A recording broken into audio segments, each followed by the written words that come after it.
The Moro arc in Dragon Ball Super manga is definitely one of the better arcs in Dragon Ball Super so far, complete with visiting different locales and cliffhangers every chapter, but as the arc has progressed, numerous questions have arisen which are yet to be answered. So that is exactly what we're discussing today, and make sure to subscribe for the good stuff.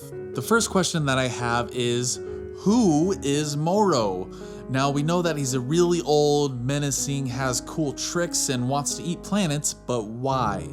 What is his origin? Is he just a bad guy and wants to eat planets so that our heroes have someone to fight? We have backstory and origins for Cell, Boo, Frieza to an extent, and even Piccolo, Daimao, and Zamasu, but for Mauro, I feel like his backstory is paper thin to non-existent, and when we have a better backstory of a character, we have a better understanding of how they came to be where they are now, what motivates them, and that helps us to understand and become more invested in the stakes that they present to the heroes, and just tells us who they are. So delving into his past would be a big plus, especially when it comes to his involvement with the Grand Supreme Kai. And of course, leading up to him falling victim to the Kai Kai Matoru technique, taking his magic away, which brings us to question number 2. How did Mauro escape the Galactic Prison? Now in chapter 50, we see his mangled cell, which he apparently used his magic to melt the bars and whatnot. But how? Since the Supreme Kai sealed his magic with the Kai Kai Matoru technique, he shouldn't have access to his magic at all, right? So did it come back slowly over time and he barely had enough to pry the bars open and, bash through those walls? Furthermore, he states that scanning for Namek has taken a major toll on him, but then shortly afterwards, he takes a hit from a weakened Super Saiyan Blue manga version of Vegeta, which is a testament to his durability. So does he have enough physical strength to match his durability? If so, why couldn't he just use physical strength to pry the bars open and then overpower the whole prison or something? Or maybe he was just using magic to shield himself to take that hit from Vegeta.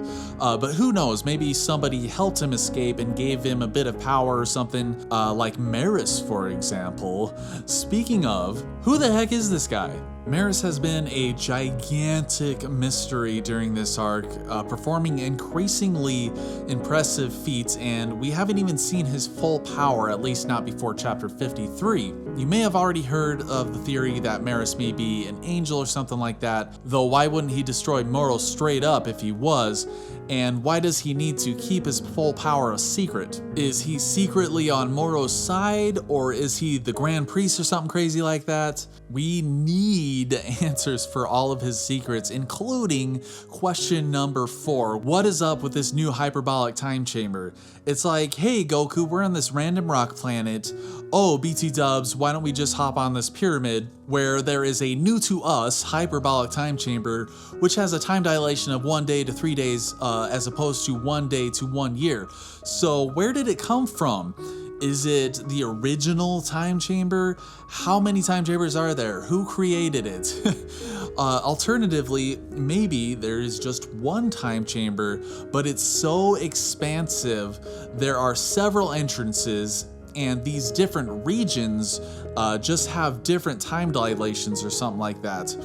Now, this may be a relatively small question to answer, but when you have only one time chamber that you know of, and that's the Earth time chamber, and then you just all of a sudden say, hey, there's this new time chamber, and then Goku has little to no reaction for it. Man, it just kind of like fizzles out the whole reveal of this place. And when you have answers to questions like these, it helps to flesh the world out. It helps to flesh the whole story out, bringing it into a new dimension, bringing it into a deeper story so that we can become more invested and more connected with the whole world and the universe and the story as a whole, so that when things in the future happen, they become much more than just a run-of-the-mill good guys versus bad guy who wants to eat planets for no real rhyme or reason. But now it's your turn. What question do you think need to be answered in your mind about things about the Moro arc? Drop your thought waves down in the comments below, subscribe, and take it easy.